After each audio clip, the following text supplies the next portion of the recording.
the button. All right. And we are back again. This is the second time we're doing this on video. Ooh. Yeah, because people don't just want to hear people. They want to hear people talking. Mm-hmm. They want to see people talking. Yes. And so that's why the YouTube thing is important. Mm-hmm. Because it could be people just, pretending to be us, right? Now they can see for sure that it's us, right? Yes. Okay. But also, I have to admit that it's a little bit of an inconvenience now. Yeah, because like lights. And now we have to, Well, we have to look good also. to look better, yeah. Well, you always look good. We cannot do this in pajamas or... I know. Now I have to wear pants. Yes. This is what's different, the big one. But anyway, Adam Carolla is the one who really started this whole podcasting thing, and then Joe Rogan took it to another level. Mm-hmm. And now, as I tell people, back in the 80s, everyone used to have a script. Mm. Like, you rent an apartment, and then you have to, the first month's rent and last month's in security deposit. Mm-hmm. Well, in the 80s, in Hollywood, you also had to have like a first month's deposit, last month's deposit, security deposit, and then a script. You'd have to have also a script. Everyone had a script. That's what I'm trying to say. Okay. So now Sorry, it's like... the joke was just like... No, it wasn't a good joke, probably. But now you have to have... Everyone needs to have a script. I got a script. And now everyone... I got a podcast. Uh-huh. And so do we now. So anyway. So now we're on video. This is the second one we've done because people want it on YouTube. Yes. So we've done one. This is the second one. And we've been doing this since the summer. It's like months and months and months. I know. So, okay. Happy holidays coming up to everybody. I know you're not supposed to say Christmas anymore. It's politically incorrect. You're not supposed to say Christmas because you don't want to, upset all the people that are going to go to hell, And they are going to go to hell. You're a bad person. So anyway, Merry Christmas, Happy Hanukkah, and whatever it is that you celebrate. But we have Thanksgiving coming up. We're going to talk about that. That one is still politically correct? Thanksgiving? Yes. Well, in this... so far? I don't know if Thanksgiving was for... Well, no, you were just at the school the other day. And how did they present this whole Thanksgiving idea? It was very cute. And they had these kids, dressed like pilgrims. Yeah, that's nice. And they had the other kids dressed up like Native Americans. Mm-hmm.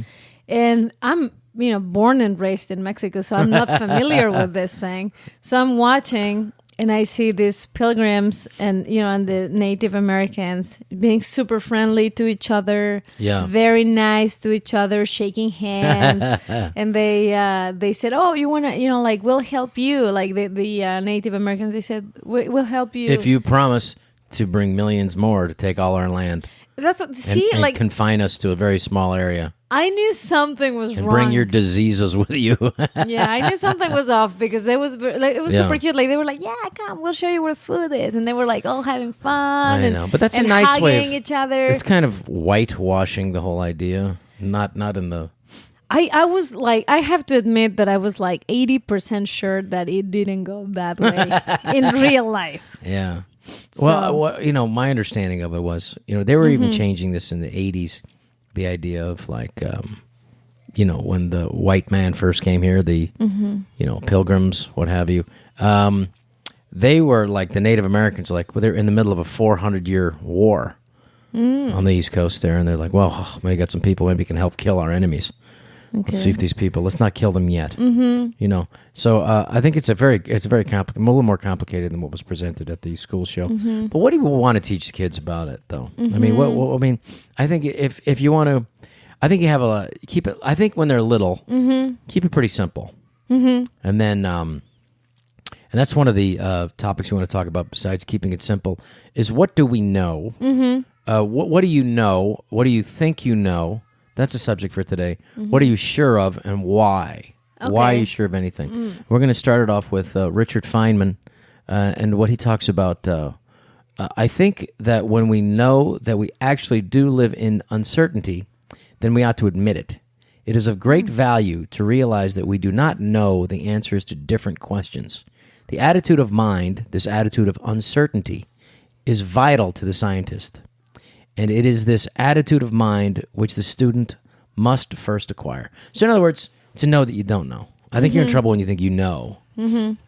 I think you're in trouble when you think you know everything. Yeah. I'm talking to you directly.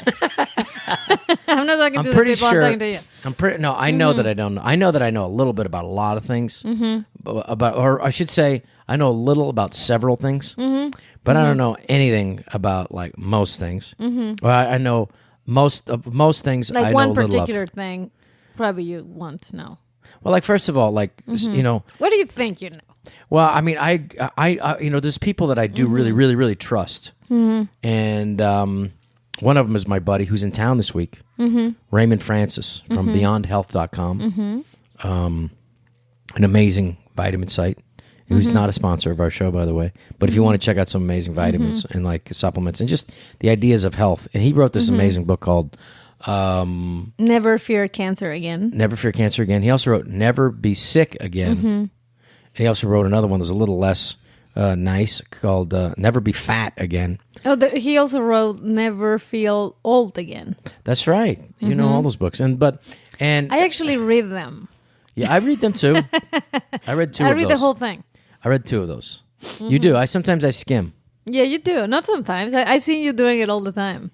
Wow. Well, I think you just don't have the patience for it.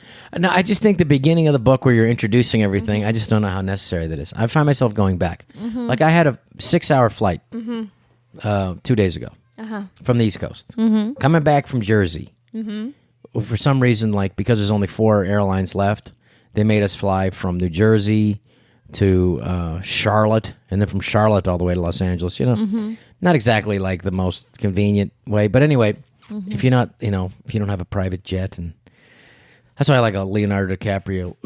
The planet's getting too warm. Is my private jet ready to fly my girlfriend back from Israel? You know, but anyway, so I'm not him. I just find it to be kind of odd. But anyway, so my point being is that you know. What is the point? No, is that what? Okay, so get back to what we know. Okay. Now, I don't know a lot, but I do know that like there's some things I feel pretty confident about. Like my buddy, he's an MIT. He's an MIT scientist, and I think you can build on what that guy knows, and then kind of build from what makes sense. And he talks about health, which is great, but he talks about like there's only one thing he knows. We know for sure that has been clinically proven. In other words, that been tested and retested, and that seems to be factual. For the sure, what we know is that if you lower your caloric intake, eat less, you live longer. Oh, I thought you were going to say you lose weight. Probably, but he's talking about like for overall health. That's the one thing that's not. You can't. I mean, that's not that one. They're, you know, pretty darn confident that's the real thing. But it's more complex than that. I know, but I'm just saying that's the one thing that's like it's more complicated. But that's one thing that they okay, we can build from there. Eat less and talk about like Thanksgiving when we're putting this out here. This show. Exactly. It's going to be tough to do that because, for instance, let's say that you decide to eat just once a day. Yeah. And you're going to lower your caloric intake. By the way, I'm just saying this because I'm a cynic, right? But yeah, I don't think that's a good idea either. But what if you just go for a low calorie like protein bar? That doesn't mean that you're going to live longer, probably. No. Also, probably you're going to die of diabetes or something. Well, that's the thing. It was written in for doing that. Yeah. Well, also, like, there's one big meal and starving yourself the rest of the day, which I know famous people who do that. I don't think that's a good idea either. But there's an interesting thing that was in, like, this book about, like, outliers. In other words, and one of the things that I found the most interesting thing in that whole book, I didn't read the whole book, but the part of the book that I did read was I skipped around. I know. To the parts that I liked. Because it's my choice. I can do that because I paid for the fucking book. So anyway, was that there are a group of people and that who drink, smoke, eat whatever they want, and they just live forever. They live until well into the 90s. And they said, well, what is that? As opposed to most people who do that, if you don't eat right, don't exercise, whatever. What is it? Why is this group of people able to do that? And they go, we don't know.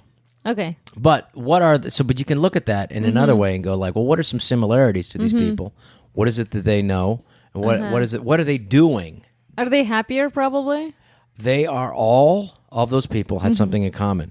They were in a big family group. Oh. And they felt like, they had like support system and love, and they were valued in that, you know.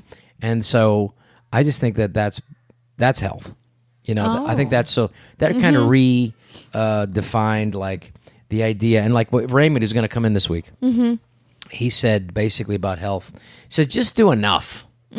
Just do enough. You know, do something every day physically. You know, try to eat. You know, and he's really into like I really like this thing about because I know veganism is big now, but it hasn't been around long enough where you can go, okay, that's the way we should all be. But I do think it's better for the planet. The thing that scared the shit out of me. First of all, anytime you watch these shows on Netflix, doesn't it scare the shit out of you? Yeah. Which one was the scariest one that you saw? Food or Anyways, anything. Anything? Yeah. The Bikram yoga really scared the shit out of me. Oh yeah, yeah. That one I didn't like. I mean, it was very scary. And, oh yeah, the Bikram yoga guy that just came out this week. You know, we turned it on and we didn't realize that was like the first night. I know. So if people haven't seen the Bikram documentary, he is a rapist and it was just horrible. and he's still out there doing it. Yeah. The L.A. The Los Angeles district attorney decided to not has so far decided to not comment and not press charges yet. Yeah. But this guy's a real creep, and I knew it. How did you know? I knew something was wrong. God. Okay. Okay. Why? I knew for sure something was up with that. You know why I knew? No. Because I took Bikram one time, and I went in And you there. were molested in the class or whatever. I was raped by how hot it was in there. Jesus. I was raped by the heat. Totally. Oh my God. In every one of my in every one of my pores. Oh God. No, I'm sorry. That's very terrible. Yeah, that's horrible. But no, I felt totally like this is wrong. Something's wrong with this guy. I knew it. He was not doing the class. No, but I knew that whoever this Bikram thing was. I knew it. No. You know that do you know that sorry, a lot of people love to say that? No, what? People that don't follow usually their intuition like yourself. That's a low blow, I think. They like to claim those things like, After. I knew it after the. I know. No, I know nothing about him at all, but I knew that it was too hot in there. I knew I felt molested by the heat. That was terrible. It was a very scary. Yeah, it's a very scary show. To tell people what the documentary was, basically. you said that I was going to say it, and then you started talking. Go ahead. No, I said, but basically, and then I was setting you up. Oh, thank you. I'm sorry. English is my first language. Oh yeah, you're Sorry. right. You're right. But I know you too. I've been with you for 10 years, so I know you. So go ahead. No, so basically, it's about this guy Yeah. who created a whole. He says he created it. No, he actually like built an empire over. He did, this I know, but he thing. didn't create these 26 Oh poses. yeah, no, that was such a. I mean, this guy was basically a liar. His whole foundation. That's why he's evil. We should talk about that later. But is that his whole foundation? I mean, of his business and his life is based on a lie. Yeah. And he claimed that he helped Nixon, who had like thrombosis, which is like a blood clot in his leg, and he helped him. And he said, like, well, and Nixon didn't even know what leg it was hurting him after. And it's not true at all. He never met with Nixon. Yeah. I was going to say Lincoln. He never met with Lincoln either. Yeah, exactly. Which is 150 years before. No, but with Nixon, and it was a lie. He built this, and that's kind of like what got him famous. And like, and there's like the presidential records. He never met with him. There was no proof. I mean, he definitely knew the yoga poses. Oh yeah, he definitely was in shape. Yeah, he definitely was flexible. And he was very limber. I mean, it was very believable. And then he said that he was like the winner of these yoga contests. Yeah, 3 years in a row. And they didn't he lied. There was no such thing. Exactly. They didn't even have those contests back then. I mean, it was just such a They don't even have them now. Those contests. That I don't know. Are you 100% sure about that? 100% sure that I don't know about that. Okay, but like there's an interesting thing. Have you ever heard of the word thug? You haven't. But like thug life. Oh yeah, thug life, that kind of thing. Well, originally that word comes from East India, and that word comes from it was not popularized, but first was heard on the West from the British. And thug, there was a group of a sect in India called Thuggees. Oh.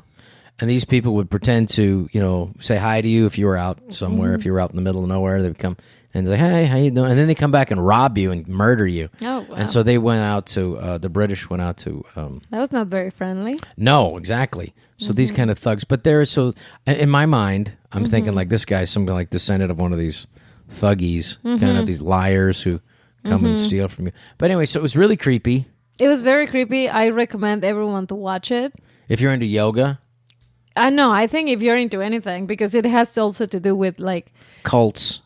Well, when you're vulnerable, when you're vulnerable and you want to be part of something, and also, I mean, if you're even trying to get have your own business, and build a career within the fitness industry, also, right. I mean, this is like, But do you think that guy got creepier over time? Is it something he was right out of the gate? Out of the gate, he was a liar. Yeah. So I think once you start going down that road, don't you think? Because we were just listening to People of the Lie by Dr. M. Scott Peck, who wrote The Road Less Traveled. And and he said in The People of the Lie, which I agree, it's kind of some stuff that, like, again, talking about what you know, what do you think you know? I kind of instinctively feel like for liars who go down a certain road, once you go down far enough, you don't come back. You don't come back, And I think like that guy, maybe he wouldn't start off as like, and he started off as a liar to get it, and then he just kept going. Yeah. And then by the end of it, he's just like, there is nobody more spiritual than me. I am the most, what else did he say? He said, well, I don't know. He said that he was the most spiritual man, the smartest man in the world. Yeah, and then like these women, then he got like, accused of rape from these women, and then he had to go to he got sued by his own attorney. And then he had to go to a deposition. And in the deposition, he said, millions of women, what did he say? Yeah, that millions of women lined up, to have sex with me. Would line up to have sex, yeah. It's insane. Yeah. Well, you know what I think? What do you think? I used to think, and this is how my, my opinion changed. Okay. I used to think that power and fame and money could change people. But then by talking to a very nice pastor, he actually made me think twice about that. Yeah, okay. Because he said... That's a good point. He said he didn't believe that. He actually thinks, and now that's how I think. I totally was like, I felt like he kind of opened my eyes to that. He said that actually... fame, money, and power reveals your true self. Wow. It's just that when you didn't have those things, you weren't able to do all the shit that you can do once you have the power and the fame and the money. Wow. Yeah. So basically, it solidifies and brings out and shines a light on what that person really is. Yes, exactly. So if you're a creep, but you don't have the power to use your creepiness, then you're just going to be like a small creep. But then, if you have the power... Why are you looking at me when you're talking about this? Then, but then you have your Harvey Weinsteins and all those guys that they were always creepy. I only met him a couple times, Harvey Weinstein. They had power. I will say, like, the worst, creepiest meeting I ever had in my life, and I never talked about this before because that's how powerful he was. One of the creepiest meetings I ever had was with his brother, Bob Weinstein. He just he literally looked like a creature from, like, Star Wars. Like, he was just so, and I don't mean this in a way, but, like, physically unattractive and repulsive. And you got the sense that, like, that physical revulsion... it's coming from within? Yeah. I mean, I don't know. I mean, it seemed like... I don't know. That guy... Ted Bundy, he wasn't like a repulsive looking guy, and yet he was a crazy psychopath and completely repulsive on the inside. So there you go. So not everything is as clear cut like that, but I did feel like I met Harvey Weinstein. He had like 8 female assistants at the time, 8. And I thought, that's kind of weird or whatever. But anyway, so going back to what it is that we know, we think we know, what have that has changed? That's interesting because your idea... That changed. Because like... After I talked to him, yes. When I thought about like listening to Gabor Mate, is like the stuff that when you're a kid and you're being hardwired to... as your brain is growing. So your behavior and the stuff that you're being taught and the that information that's coming in from your parents and your experience and stuff like that is hardwiring you as your brain's growing out, that it just, didn't that freak you out? It's just the parent, the responsibility. Oh, yeah. I'm like, wow. I know. Now we have to be our best, how do you call it? Like the best version of yourself. Yeah. With your kids. And that's the thing about marriage and being parents. You have to be at your best, even though you're feeling your worst. I know. You're not getting enough sleep. You're not eating right. You're not exercising as much as you can. You're exhausted, and then the kid comes in the middle of the room. And you can't say, "Get the fuck out of here! I'm trying to sleep." I know. I did screw up the other night though, when I was gauging the nightmare for our oldest daughter, and I became suddenly a nightmare. I guess you would have to judge and weigh it and see if it's at the appropriate level to come into bed with us. So I said to her, she said, "I had a nightmare." And I go, "Okay, what was it?" She went, "Dinosaurs chasing me." Not scary enough. Go back to your bed. I know. It's terrible. I know, you're terrible. They're not eating your face. Go back to bed. And I realized that wasn't what she needed to hear at the time. Fortunately, she had another good parent. And I went with her, to her room, and I comfort her because for her it's scary. So we cannot judge things. Yeah, from our perspective. From our adult, perspective, it's just what it is for them. I know. It is for them. Yes. I know you have lived, way longer than her and than me. Jeez. You're but right. Still, I know. Be nice. That's one of the things when if you make the decision to, from my standpoint, to be with someone who's younger than you, it's difficult because the younger person still has hope, dreams, and wants to do things. I know. I know that you already gave up in a bunch of things. Not me, darling. Not me.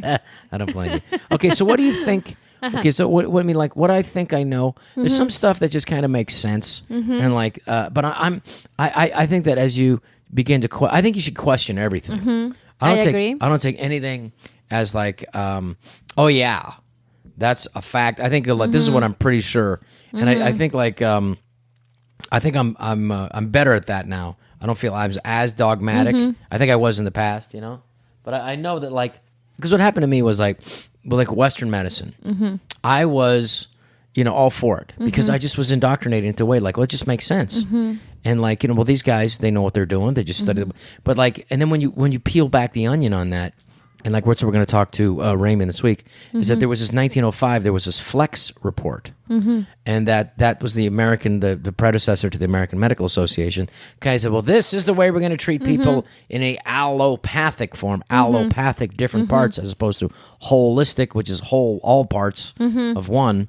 So for instance, if you have like, some problem in one part of your body, it's all connected in a holistic way. Whereas, but we didn't go down that road.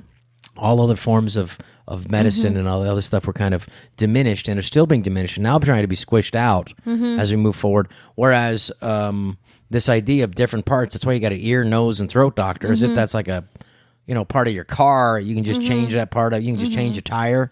No, sorry, the ear, nose, and throat's attached to my head, which is attached to everything else.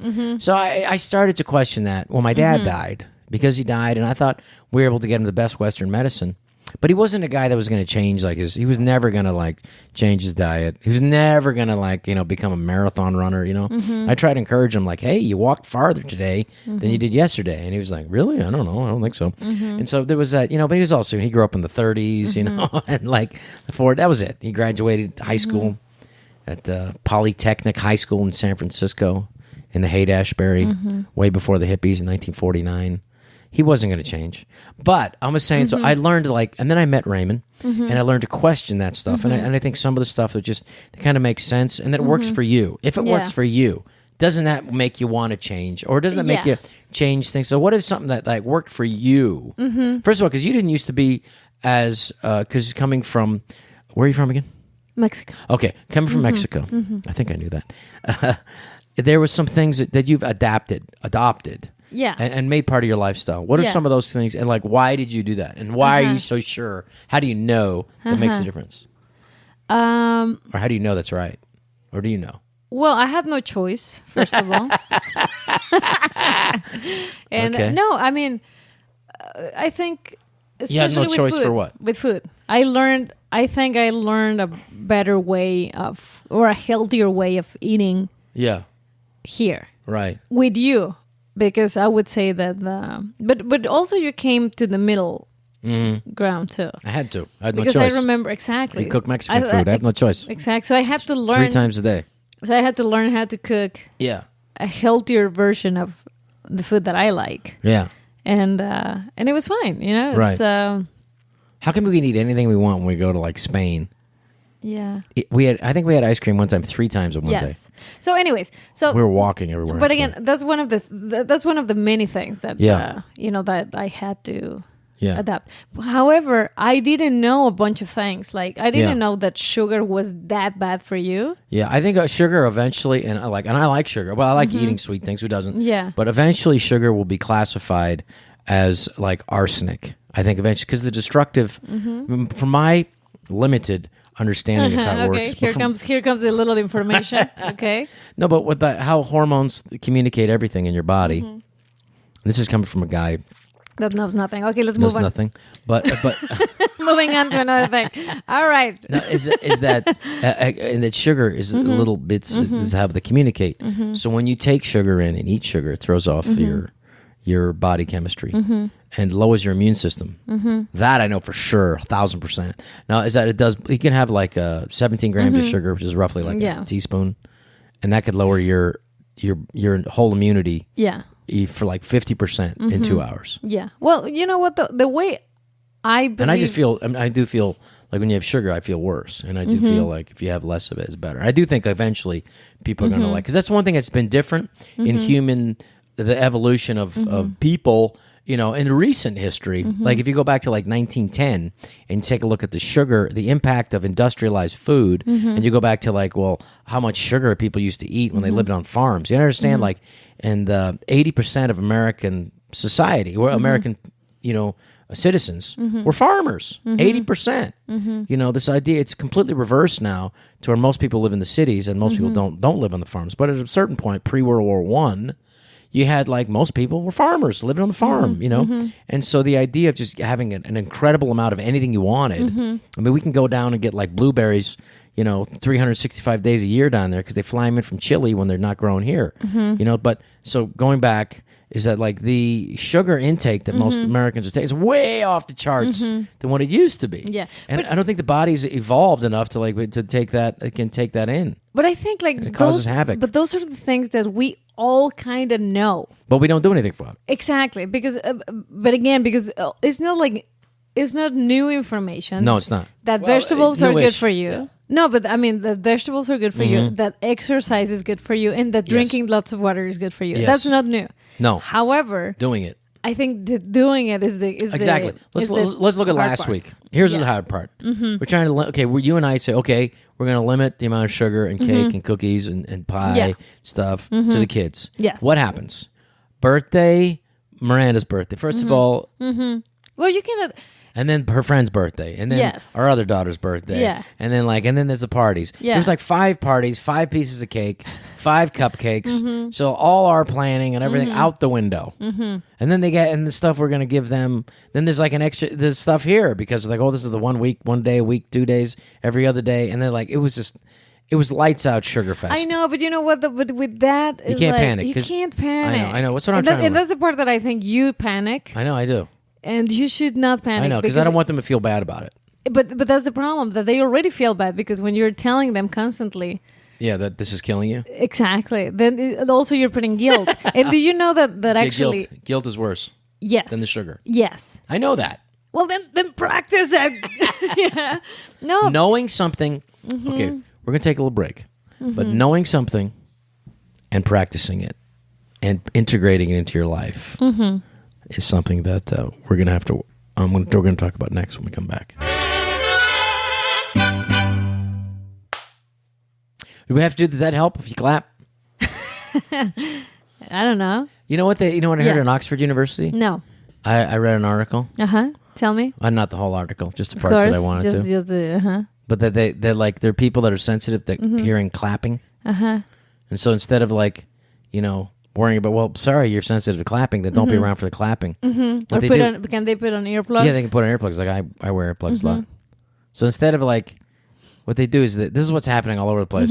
Instead of like, hey, I'm sorry you're bothered by clapping, they made everybody stop clapping. Oh, wow. Now they have to do like, if they're happy about something, they do this. Like the... jazz hands, they call it. The Nahuatls did that, like, that way, Mexica. But at least you were like putting some curse on somebody with that, I'm sure. Like you were just doing to me. No, I'm not doing anything. Okay. So knowing something and then putting it into your life. Yes. Like I think I know enough about certain stuff. And then you just kind of like stop. You keep going, right? Like what do you know? Like let's talk about like the holidays. Okay. What's going to happen? What do you know about the holidays for sure? For sure? Yeah. For sure. That I'm going to eat very well. Okay, yeah. And I'm going to enjoy the food. I know that for sure. I know. That's good. And I can't wait. You're going to get that bacalao.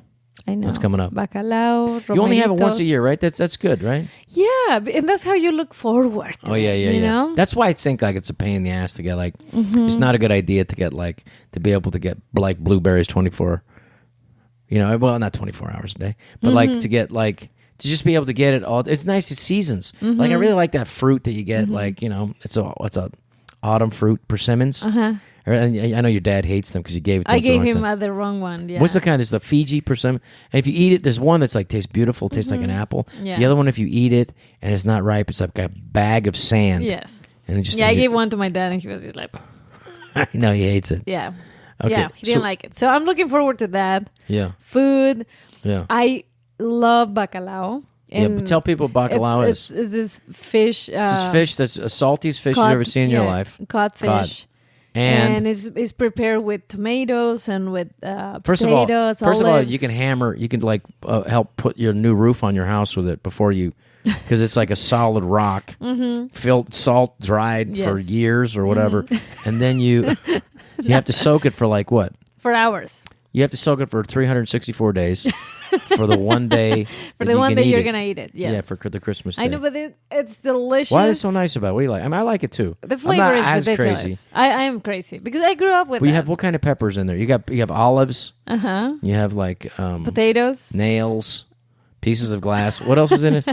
No, you have chiles, güeros. Chiles, güeros. That's a yellow pepper? Yes. What is that? I don't know what that is. It's called chile güero. Chile güero. Güero. Where do you get those? Where do you get the chiles? In Mexico. Or in any Hispanic store. Yes. Yeah.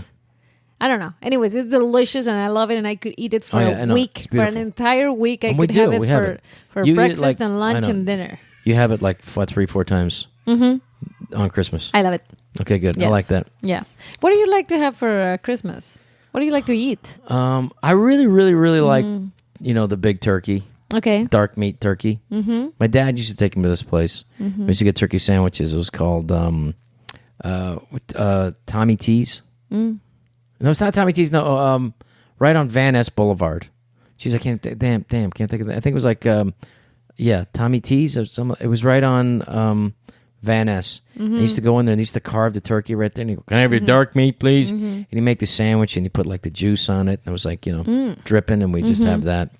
And I was like, "Oh man, I love this place." We stand in a long line, and like the same guy would always be working there. We just saw him get fatter and fatter over the years until he dropped dead. A massive coronary, I'm sure. Aww. But like, it was just that was like I could remember that. So I like that. So that was for Christmas. Well, we wouldn't go get sandwiches on Christmas, but I'm saying that. But like, but that kind of like that kind of meaty kind of thing. I just don't know if because I do want to become more vegetarian, more vegan. I do think it's going to be better. I'm going to miss that though. I mean, how do you replace that? That's why they want stuff that tastes like meat. So if you want to be a vegan, here's the crack on vegans. Not that I'm trying to crack them, but like, if you want to be vegan, why do you want to have everything taste like meat? Not all of them. Yeah. No. But a lot of the stuff they try to do. Is that just to get converts? Is that like the flishy, they call it, for these cults? They have like flirty fishing. You've heard of that? No. They try to bring guys into the cult. They send the girls out to go get the guys. They call it flirty fishing. Oh, yeah. I believe that. So is that the version of flirty fishing? Oh. For vegans? I don't think so. I think... That's a pretty interesting term, flirty fishing. It is. Okay. You can't generalize. You can't just say that all vegans want to eat meat. They're raw vegans. No, I'm not generalizing. All vegans want to eat meat.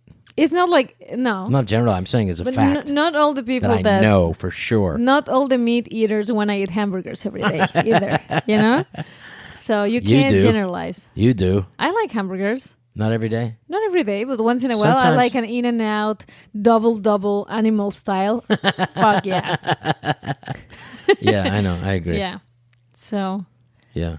So, okay, but tell me, what do you do on Christmas? Like, because we celebrate differently in Mexico and here, Christmas. Well, it's basically like a present hoarding. Okay. I think we had like a free-for-all. Basically, you have like, you stack everything underneath the tree. For how long? Like the whole month, or it starts getting like more and more. And it's like, and you still every day like, holy shit, I can't wait to rip that up and get all those, get all the presents. Where's mine? You start thinking, okay, this one's mine. This one's mine. You start looking around, so it builds up this like anxiety. Well, this present opening frenzy, which is like encouraged in America. You know, it's like, yeah, look at all that stuff. Pretty soon, if you behave yourself, that's why they have to put. That's why they have to put that whole, you know, you better watch out, you better not cry. You know, Santa Claus is watching you, or otherwise, you know. But anyway, and then there's like a couple that they don't put underneath there because it's supposed to be from Santa. Anyway, and then like on Christmas morning, or sometimes, you know, Christmas Eve, you get to like, you know, maybe open one, and then Christmas Day, you know. But you don't get together with your family on Christmas Eve.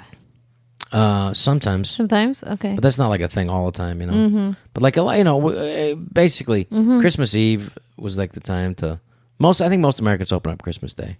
You get up in the morning and then. So what is? So what do you do then? So you get together on Christmas Day, like you have lunch or dinner, or what? What is the? We go down to get sandwiches. No, I don't know. I don't know. I guess you had like a big thing and.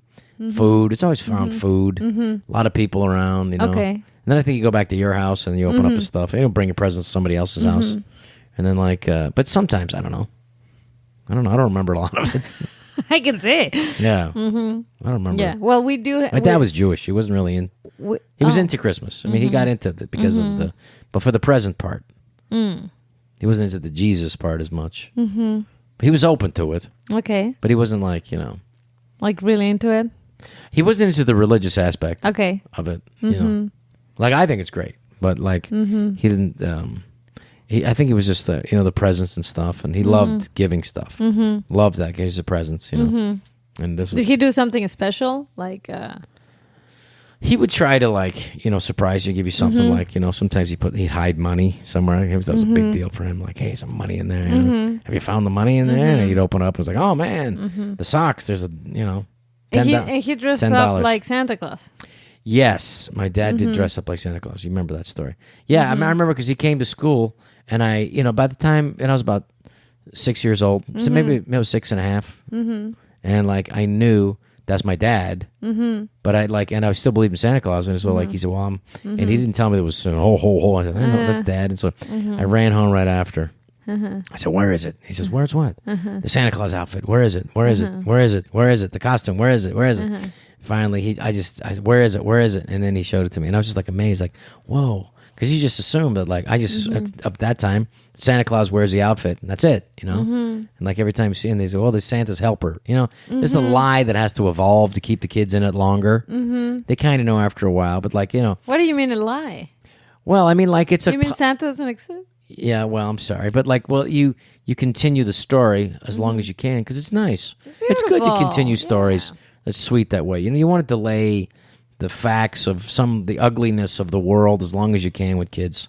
Yes. You can call it a lie, or you can call it just then easing them into the stuff. But it's beautiful, the innocence. You want to keep that going. It's fun. I love Christmas. I have to say, like, one of my favorite. Yeah. If not my favorite holiday is Christmas, for sure. Yeah. I just love it. But I like it even more in Mexico. Tell me. It's just so much fun because you get together with your family on Christmas Eve. Okay. So we usually get together like around 6 p.m. Yeah. What time? How long does it go? Oh, it doesn't end till the next day. I know. That's the thing about Mexican weddings. Yes. It's like Mexican weddings is like you better bring 2 days worth of clothing. Yes. I love that they hand out slippers. Yes. Like midnight. They go, okay, you got those shoes are killing you. Here's some slippers so you don't hurt your feet. Yes. That's fantastic. Yeah. No, I mean, we think about everything because then just in a wedding. Mm-hmm. I just went to a wedding last year. Yeah. One of my cousins got married, and it was amazing. And by 1 or 2 a.m., they bring tacos because they know that you're drunk and hungry. Again. Yeah. So they give you tacos. Yeah, this is like after you had your beautiful dinner. What time do they bring in like the IV? No, you know what? When you leave, they give you like a vitamin IV. They give you a Pedialyte. Oh, yeah. Wow. Seriously? Yes, for sure. They give you a party favor. And part of the party favor is like the Pedialyte, and then some aspirins. Wow. So basically give you some electrolytes from all the booze and staying up too long. So that way you can. That's beautiful. Yeah. It's kind of like a triathlon, except somebody got married with dancing and drinking. No, truthfully, if no one, I mean, if you've never been to a Mexican wedding, I suggest you go to one. Yes, you should go to one. Because how would somebody get invited to one of those? Well, you need to have a relative that is Mexican, because I know that sometimes I would say a lot of people go from America or from other countries and they get married in Mexico. Yeah, but it's when good. and it's beautiful. It's like American, you have a time limit. But when it's we're gonna go with the wedding's gonna be from 8 to midnight, and then everybody go home. Yeah, it's true. But you do that with everything. Like I even noticed, like the in parties, like it's from 5 till 7 or like 3 to 5. And it's like, why do you do that? Because there's another party coming in. No, in your house? Yeah, there's another party coming in. You have another party coming in. No, but it's just too short. Party. No, I agree. But it was great the other night. For our kids' birthday, they had like at a game place, and all the kids stayed for a long time. But still, they had to have frame time. Yeah. Oh, so I was telling you about Christmas. Yes. So, anyways, we would get together at 6. 6. Because you kind of eat something, but then dinner is at midnight. Dinner's at midnight? Yes, whether you're a 2-year-old or you're like an 80-year-old. Are you passing out then? Yes, so dinner time is midnight. Do they hand out the electrolytes and that stuff before that? So they can make it to midnight? Everyone makes it. Okay, they all make it to midnight. Yes. And so what happens at midnight? So what happens then is when you start giving each other their... Presents? Presents, yes. Did they open up one at a time, or is it like a ripping... No, one at a time. Okay, that's nice. So we can see everything. And then we would, That's a lot of pressure, though, if you're opening up one at a time. Because that's a newer thing that I've noticed. Mm-hmm. So you got to wait. One guy opens up all the presents, and you got to go, oh, man. Every time he opens up the next thing, and it's like a scarf. Oh, man, look at that. Another scarf. And he's got to be, because all the pressure's on, because everybody's watching. Oh, man. Socks. And it's like, oh, man. After a while, I go, hey, dude, I don't believe that enthusiasm anymore. Seems a little fake. I mean, at a certain point, you got to go, like, fuck this. But you got to be, are you kidding me?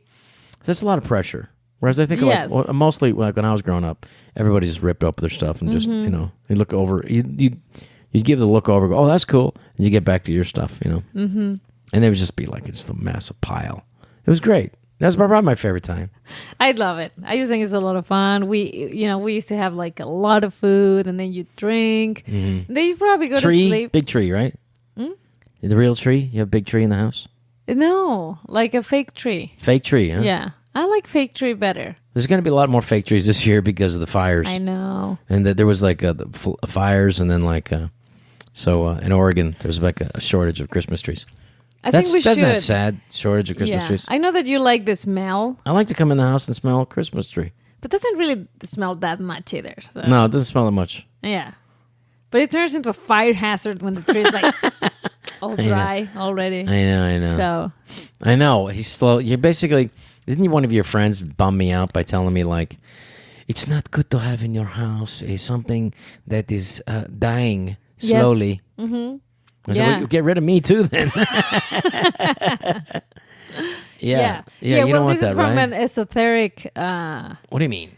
Way. Yeah, it's my dear friend who you call her La Bruja. La Bruja. Yes. Which is Spanish for witch. Like the witch, yes. Bruja. Yeah. And she's very good. She does these amazing therapies. She does. And Theta Healing. Jamira, my friend Jamira. What is that called, healing?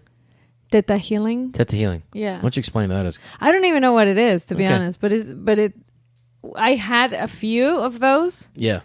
And it was actually pretty helpful. And she did it like from like her house, and we were like on the phone. And this is how interesting it was. Tell us. because you basically answer with your body. You use your body as a pendle. No, you call it pendle or pendulum. Pendulum. So you're either moving forward, yes, backward, or no. Or sides. I can't remember exactly. And but anyways, so she asks you questions, and sometimes your answer, like you want to answer, like no, like I don't know, like are you anxious about this specific thing, and you go like no, but your body's like yes, I'm anxious about it. So it's kind of like an energetic thing, but I don't know exactly how it works. Well, I'm glad you just confused everybody. I'm glad you gave us again going back to what you know. But see, that's the thing I don't know. At least I don't know, but I tried. I liked it. But there are people that I believe. Like for instance, when I want fitness I believe advice, Raymond Francis. You believe Raymond Francis? I believe Alvaro. My friend Alvaro. When I want like fitness advice, I believe Alvaro too. You just look at him and go, okay, that guy knows what he's doing. Exactly. With working out and exercise. Yes. So he knows. He knows about nutrition. He knows about the performance. You know, like your fitness. Marriage. So I don't know about that, but I know that he's really good about fitness and nutrition. Yeah. So, well, but I would go to him for that. I know I would go to him for that, but if a guy can be so off in another way in his life, doesn't that question you? Like, doesn't that make you question some of the stuff that he does know? No, because I mean, you don't have to know everything. That's true. You don't have to be good at everything. Well, that's true. We're all ignorant, just on different subjects. Exactly. Some great person said that. Yeah. So, but I do know some things. You know, like for the holidays and stuff. Like, I think you're right. I think like it's important to like to not make the kids feel bad when they're eating sugar. Just like enjoy, have fun, enjoy. Instead of like you know. But then I do worry. Like, you know, our kid had a cavity, freaked me out. Just because I just know what it's like to have like. I had so many cavities because my parents let me eat so much crap. I can't believe all the crap I got to eat. Yeah, and it was awesome. But like it's not good for you. Like I just the pain of it. I mean, I spent so much time at the dentist. I mean, like, and my parents were like, you know, they had a bunch of other kids. So like by the time, you know, they remember to take me to the dentist. It's like, hey, you know, you're supposed to be here. You know, I missed like 30 appointments, I think. For the dentist, he told me, you know, you missed 30 appointments, and I go, hey, dude, I'm 9 over here. I don't know what to tell you. You know, it's not up to me. I can't drive yet. I can't drive yet. Yeah. But anyway, I don't know. I just think that look, we should learn how to control ourselves. Yeah. And also, we should teach kids how to control themselves. So it's not like you're gonna just like give them all the sugar they want. I know. But also, you're not gonna make them feel guilty if they want to try something. I know, but I was grown up on that. You know, I grew up with guilt. I mean, with they feel guilty about anything.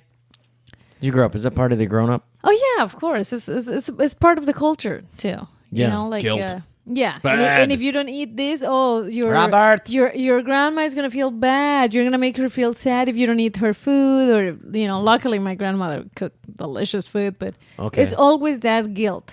Yeah. Of you don't want to play. So it's a kind of positive manipulation, right? I don't think there's such thing like a positive manipulation. Well, if you try to eat them vegetables, whatever you're gonna eat, hey, blah blah blah, because that's like it bums me out sometimes that the kids don't want to eat like the vegetables, you know. But I don't know, it's not a big deal to get used to. Yeah, I think.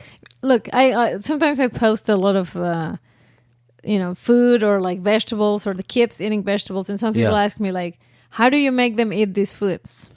And my answer is always like, eat the foods in front of them, because again, you have to teach example. through the example, and that's how we admire and we get to follow these people that we believe in, is because you see it, you know, like it's like okay, I believe Raymond, you know, because I know that he himself is doing great, and he was able to cure his own illness. So it's like, okay, I've seen that it worked for him. So yeah, like I see like my buddy Raymond Francis. I'll see him eat like when he comes over here. Hopefully he's going to come over tomorrow. He'll eat a piece of pie, but I know it's like the only piece of pie he's eaten in like 2 years, or like once a year. Yeah, and he says you can take it. You just can't do it every day. Exactly, that's what I think too. You cannot do it every day, but you can just you can still enjoy yourself. Yeah, absolutely. I know I got to do that more. Yeah, just chill out about stuff. Yeah. Okay, I chill out, but now as far as like gifts. Recently you gave me a gift, and I don't like to tell you what I don't like, but I want to talk about like the Christmas gift. Okay. You gave me a gift recently for my birthday. Yes. And I love you. Okay. I know you hated it. And I appreciate that you tried, because I really think it came from a good place. Yes, and I was excited about it when I opened it. It's the worst gift you've ever... not just you've given me, but anyone's ever given me. God, okay. It was it's a eyeball massager. It was just terrible. It's a mask. It's not an eyeball massager. No, but that's what it does. It's all it does. It pushes on. It's like some guy going into your thumb, taking his thumbs into your eyeballs and squishing your head, and pushing your eyeballs back into the middle of your cerebral cortex. And go. It's the worst thing. I know. And it's uncomfortable. It was supposed to be really good. Yeah, but I appreciate it. I do. I just want to be honest with you.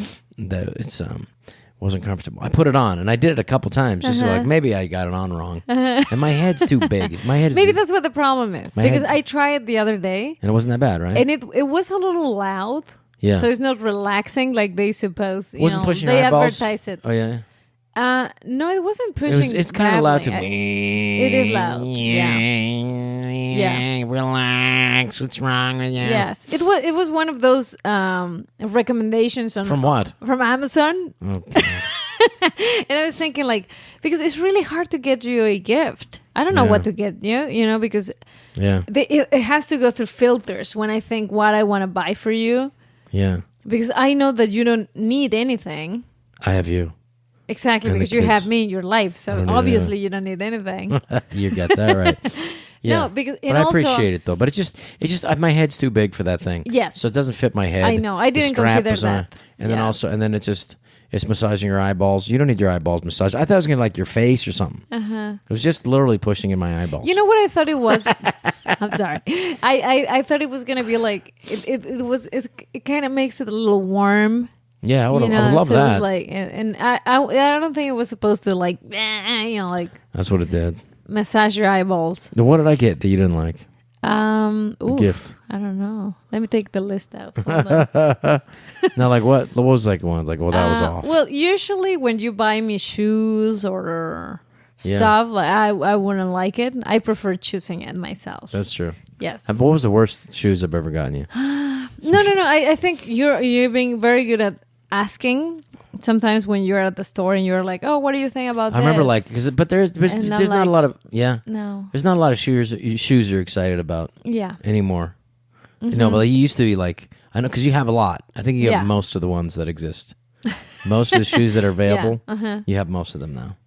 But like I remember like when Christian Louboutin, that was like every woman was like, oh, I gotta have that. Yeah, and I had a pair. Yeah, and I was happy with it. Yeah. See, it's like I don't obsess about stuff. If you've noticed that. No, like, but you like. I like shoes. Things, yeah. But I would say that if you look at all of my shoes, it's not like I have 10 pairs of the same style or of the same. Like I like the knee high. Like boots. No, like the over the knee. Actually the over the knee boots. Yeah.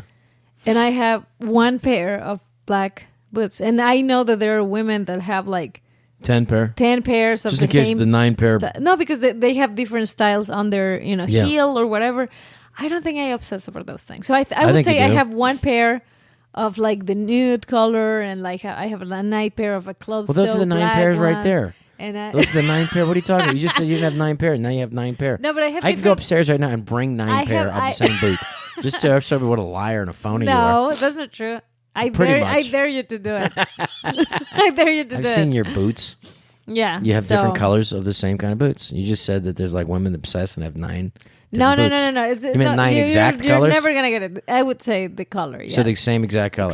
Yeah. You see, you're just justifying your I obsession. love shoes. No, I know. Yeah. No, believe me, darling. I do not have an obsession. I've gotten over certain stuff, my obsessions about certain stuff. Mm-hmm. Like what? What did you used to obsess I used to about? like to collect certain things. I don't collect anymore. Yeah. Because you've humiliated me. Oh, I didn't. With my collections and stuff. I don't care about it anymore. Yeah. I don't like, wait a minute, this whole room is filled with stuff. Exactly. Every space in the wall. Yeah. No, I don't know. I used to like stuff that was like when I was first being a comedian. I used to wear like vintage clothing because at least no one can, if you get something from like the 40s or 50s, at least no one's going to wear that because you're just trying to stand out in any way you can, even if it's like, an old shirt or a jacket or whatever. And I remember some guy said to me like, oh, you got that kind of 40s looking jacket. That's your thing. And I was like, it's a thing I could afford to fit me, But I don't know. But what do you like? I think you love to have books. And I bought you once the Kindle. Yeah, I'd love to get that back. Well, you never used that. What are you talking about? I just want to have it. Carry it with me. Because Use it as a paperweight. No, I'd like to have the book, but I'm learning the Kindle. I'm starting to read now, just in general. No, I'm starting to read to read like on my phone, and I like it. But I like the Kindle will be better. Yeah, I like that because that way you can like actually, see it. Well, get all the words. We have one that is like 9 years old already. Let's get another one because I'm never gonna find that one. Yeah. So, anyways, okay. yeah, I like that. I think like a gift that I didn't like. Oh God, here it comes. Let me think. You see, you can't think of one because I get you great shit. Well, because I like to tell you what I like. Yeah. Because I remember I get that for you. The first years it was kind of like off, and then I said, okay, we got to start training this guy. So I started telling you exactly what I want. Yeah, that helps. Yeah, that helps. See, guys don't like to be like have imagination for stuff. They like to be told because we don't want to disappoint you.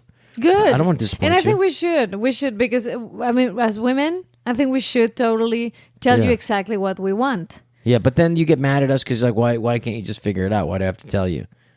That's but I'm not. You're over that now. No, I like to tell you exactly what I want because I know that there's no way you're gonna get it right if I don't tell you. So what is it that you want exactly this year? This year, I want to try this facial. Oh God. Because I never done one. Facial. Yeah, so I want to do this. You've never done a facial? I've done a facial. Yeah, no, I haven't. Not since the 90s, but I've done a facial. Well, I mean, I did this like facial massage thing. Yeah. With the Hungarian girl that you didn't dig. No, I liked her. I just don't want, You don't want anyone touching your face. I don't like, I mean, I don't mind. I just don't like someone I don't know touching my face. Like at the grocery store. Okay, that makes sense. I just don't like, I don't know this person. Why is he touching my face? Yeah. Yeah, well, this girl I really liked, so she touches your face. What do you get out of that? She massages your face. Relaxation. Why do you massage your face? I'll massage your face. I'll get right in there. No, thank you. I have a massage implement for your face that I can just... Yeah. Well, let's say that I prefer doing it with her. But why do you like, just because she's like, it's the same thing, like someone who does your eyelashes, your eyebrows or whatever. Why do you like suddenly think, okay, this person is massaging my face. Let me integrate some of the ideas she has about her opinions into my life. Why does she have to be like a soothsayer and a face massager? If she was such a good soothsayer or such a good advice giver, she would be giving advice. She'd be a psychotherapist. She wouldn't be an eyeball face massager. No, you don't get it. I don't get it. I don't want to get it. Every person what? Every person who talks to you and touches your face, you believe. No. Every person that does your hair or your eyebrows or your body waxing or whatever, they basically turn into your therapist. Oh, that's true. Because you're just talking to them. You're just telling your stories. And you're while they're doing all like these things. Like the hairdresser. Okay, I understand. Yeah. I didn't understand.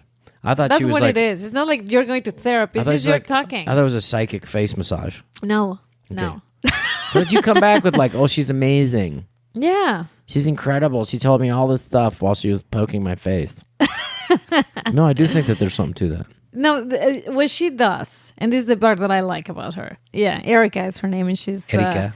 From Hungary, right? Yes, and her business is Desired Face. That's the name of her business. Well, that's better than punch in the face. Squish your face. Yes. So yeah. What she does is like it's like this reflexology, but in your face, right? Yeah. So like, take that.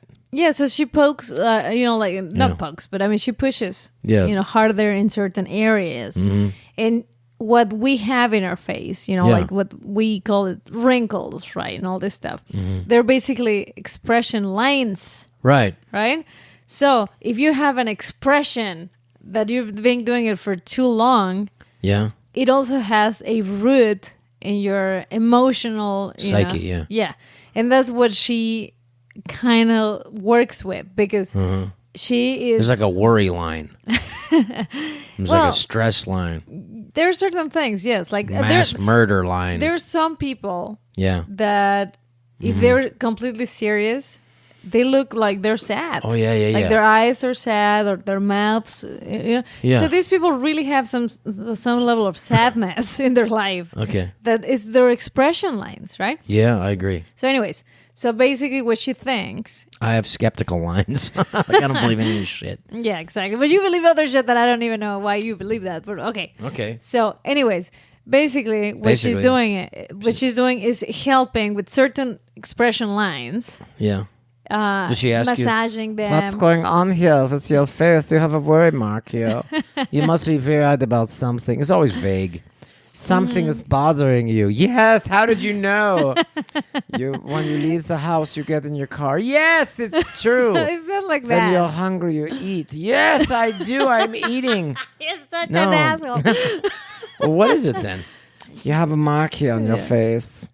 It means you're worried about something. A lot of people is doing... You're thinking. You're thinking too much. Look, you got the thinking mark. Oh. That's the kind of shit, though, right? Yeah. Well, that's what I noticed when she did Well, it let me tell you something. That's what she did to me. When you went with her, Yeah. first of all, you came back and you said, I didn't like it because she said that it looked like I had... How do you remember all this shit, by the way? Of course I remember everything because my brain is, younger than yours. Still forming. Yeah.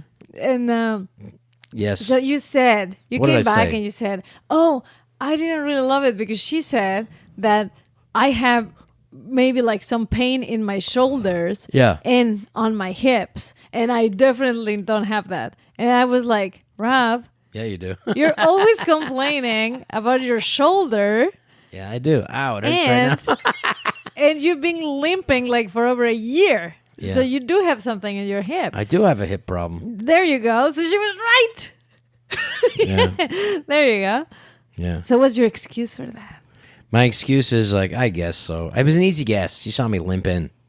Maybe she did see you limping. No, she was good. No, it got. No, but she can tell like certain things. I just don't like somebody giving me advice that I don't know, that I haven't asked for. Mm-hmm. That's squishing my face. Okay. You like that? I don't mind that because You listen more to the eyebrow person who does your eyelashes than you do to me. Well, definitely, yeah. Because I know you're a liar. I don't know. I don't know 100%. The other person is a liar too. Yeah, you trust the other people more than me. Yeah. Okay. But I love you. I love you too. Yeah. So what have we learned this time? So what's the worst gift? You don't even remember. I don't want to hurt your feelings.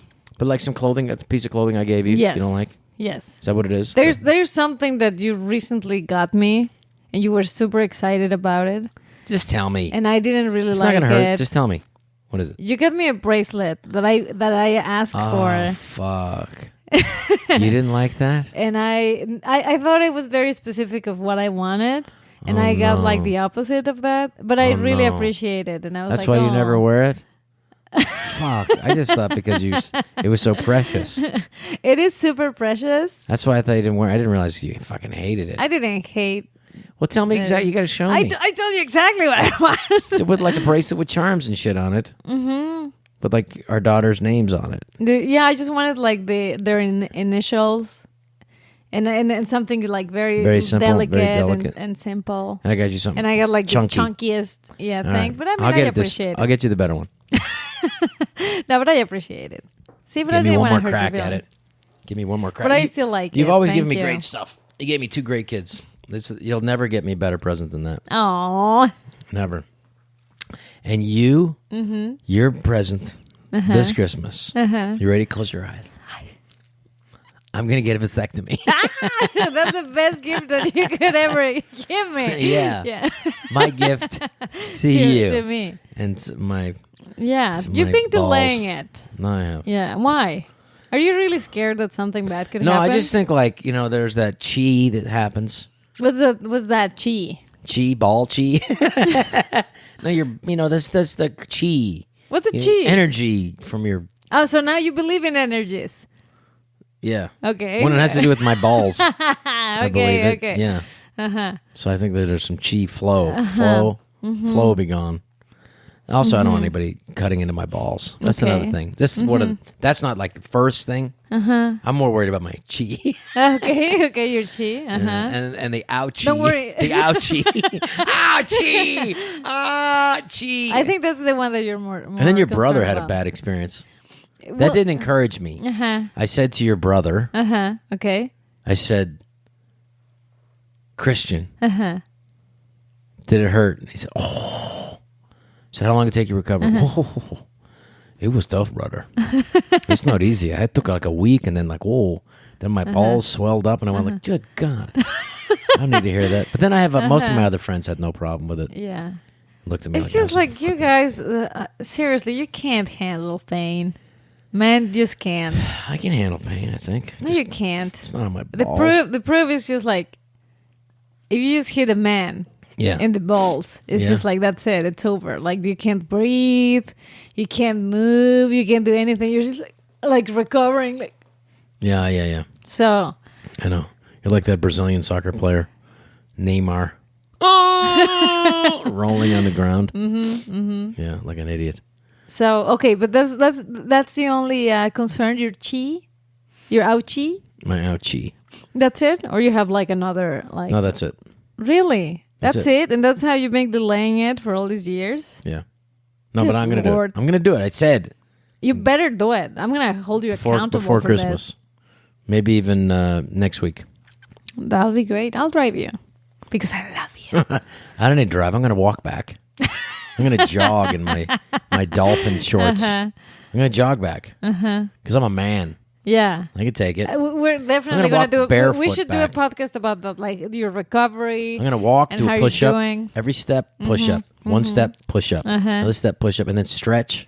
And then when I get to the house, I'm going to take out the stitches.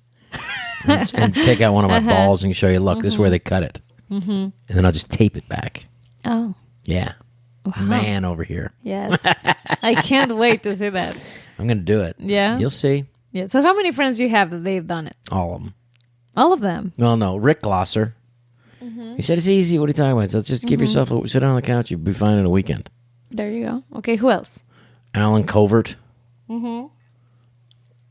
What did he say? He was said, it painful for him? No, he said it was fine. Don't worry about it. And then Jeff. Norm MacDonald said it was not good. Oh, Norm had it? I don't know if he had it. He just said, I read some stuff on the internet there. He said the worst part is this smelling your burning flesh. Because they have to cut through your balls, and they use a laser there in your balls. Yeah, and they go, you smell, what's that burning there? And you go, that's you. That's your balls. Burning. And so that I don't want to smell me burning. Okay, you can bring a mask. Can I bring a mask? Yes, you can bring one of your masks. You have so many masks in this house. Yeah. Do you like masks? When there's fires, like to breathe. Well, you use them for other reasons too. Yeah, I do. Like I've seen you like when I was throwing out some garbage, like in the backyard wearing one. Yeah, because I have allergies. But you really need like one of the like. It's not like a regular like that. No, it's a mask. It's one. It's like a real thing. It's a real because like it looks like you're gonna go like. I'm not going to use one of those shitty hospital masks. I want to use like a mask. It looks like for you're painting. Like it's Armageddon, and you're just like I know. Well, that smoke was really bad. You were glad we had masks. You're going, where are those fucking masks? When we were getting evacuated, you liked the masks, didn't you? You weren't making fun of the masks back then. You go, where are those fucking masks? We need those masks. We need those, right? I don't recall wearing it. No, but you recall putting it in the fucking bag, though. All right. You have your obsessions about things. I do. And you're really obsessed about masks. Breathing is one of them. Thank you. What an asshole I am. I care about breathing and not breathing in smoke. But yeah, no. I do have my obsessions with that. Yes. Like, for instance, I sleep with underneath the bed is underneath our bed, an axe. Yes. Do you know why I do that? Yes. I sleep up with an axe, and usually rope and some gloves underneath the bed. Yeah, there's no rope and gloves. No. I know, those got removed. I don't know why. So they were never there, by the way. Let me tell you. Yeah, they were for the first week. No, they weren't. You should, if you live in California in any earthquake area, you should always sleep, especially if you got kids, you should always sleep with an axe under your bed. Always. Yes. Just in case there's an earthquake and there's an intruder and you need to kill him with an axe. And your gun isn't misfires. No, just in case you can get out of the fucking house. Yeah. Get out of the room. You can go right through a wall. With an axe, I can get right through a wall. Yeah. Especially if you help me. With the axe. Yes. No. But that way you can break through the door or something with the back handle or something. So you can get to the kids, get out of there. Yes. So No, that's totally fine. I agree. you're okay with that? I'm okay with that. But I remember I made my What? earthquake kit, Kit, yeah. and you were laughing at my earthquake kit. Yes. Yeah. Well, because you had like your shoes in there. Well, I had some shoes. Your Louis Vuitton shoes, your high heels. What if we need to escape because the earthquake, but also there's like a dinner party? No. I need to have I can't go there with flats. No, I had What kind of an emergency that's dressy? No, I had boots for me and for the kids. No, that's good, yeah. And I had goggles because you can goggles. also need to protect your eyeballs. During an emergency, yeah. And I don't think you need those, but I got that. no, but I have emergency What? lamps. Oh, yeah. Those Yeah, because you might want to eat something. Right. No, but yeah, no, I had lamps, you can see. batteries. I have a bunch of things. That's good. Where is it, by And the you way? were like, you were the one that took it out of the house, and I don't know where it is. And I had like first aid kits in there. I know. After the fire, it was like, we got to get some emergency stuff. And then I had it ready. everyone No, should you know have when I like got a week's that? worth of emergency stuff, water and stuff like that. I got- a week's worth. Yeah. And if there is an emergency, fill up the tub so you have like at least some water in there in case you want to take an emergency bath. No, so you have some water for the kids. Yeah. No, I think we should all go like to the webpage actually of like and check all this emergency. Yeah, so you have that. Yeah. I have the webpage. recommendations. Yeah, I don't have all the stuff. But no, but it's good to have a week's worth just in case because you never know. You'll never know. You'll never Exactly. know just how much Yes. I love you. Yeah, and you were making fun of my earthquake. Your goggles. Yeah, I'm kit, sorry. my I'm not going to make goggles fun and of you all that. anymore. Except, it's But I want to not see to your face. Not I to want your to face. see you breaking, like the wall with an axe and then getting like, no, like right in your eyeball for not wearing the goggles. Yeah. All right. Well, I think we learned something. Mm-hmm. I don't know what. What did we learn? We learned that I learned that you hate my gifts. no, That bracelet you never wear. It's too No. chunky. Yeah, you don't like chunky things. I knew that. I should have known that. yeah. I don't know why the fuck I didn't do that. I forgive you. Well, the charms, all the charms they had were chunky. Yeah, and also like different colors, and I just basically just ask for two All right. things. I'll get you a better one this year. Two things. Just I'll get you that and a face massage with my own thumbs. Thank you, darling. And I'll get you a bigger mask that pushes your eyeballs. I'm gonna give you a free elbow face massage. Slide of the face at 12 miles an hour. I'll get you okay. that. And then the bacalao. Bacalao. I'm looking forward I'll have that for to bacalao and romeritos. and then that'll be good. And then we'll do this again. And are you gonna make turkey this year for Yeah. Christmas? Christmas, I'm gonna do the. Or you're Christmas, gonna be the Peking duck? I'm gonna do the Peking duck. I'm Okay. gonna do 4 of them just in case, because I don't think there's not a lot on there. Maybe 3. Maybe 3 would be Okay. enough. And then it's gonna be nice. All I right. think so. It's make it different this year. Yeah. You know, That'd be it'll be nice. nice for the kids. And then and we'll go vegan next year, where everything will taste like meat. There's a joke. I don't know. I haven't tried it on stage yet, but it's like, vegans want to eat something that they know they can't eat. They want something to taste. They want to taste something that they know they want something to taste something like they know they can't eat. So I don't know. you don't know the joke. We'll tell you. No. All right, I'll tell you next time when you guys join in. And next time, hopefully, we'll have Jamie come out. Yes. Or Joe Goosen, one of these crazy people. Yes. Anyway, so thanks for listening to See What Happens. I'm going to give you some dates here. This weekend, I'm going to be at the Irvine Improv. That's the 29th, the 30th, and December 1st. Right after Thanksgiving. Irvine Improv. And I'm going to be there with my band and my buddy Mark Pitta. The great band. There's a great jazz band. They're great. Avery Logan on drums. Takeru Saito from Fukushima, Japan. And Mike Morissette on bass. Takeru's an amazing piano player. All these guys are really talented musicians. Okay, and then Friday, December 6th, we're going to be in Sellersville, Pennsylvania at the Sellersville Theater. Yes. We'll be performing there December 6th. Sellersville Theater. Patricia, Maya Schneider, and myself, Rob Schneider. And then December 7th, we're going to be with Jamie, our buddy, for Real Rob Show. That's in Lakeville, Pennsylvania. And that's going to be the Cove Haven Resort. We put this date, we've moved it, and now it's back. That's December 7th. So Sellersville is going to be on December 6th. And then December 7th, Lakeville, Pennsylvania, Cove Haven Resort. And the end of the year, I'll be back in Chicago with my good buddy Chaz. We'll be seeing him, and we're going to be at the Schaumburg Improv in Chicago.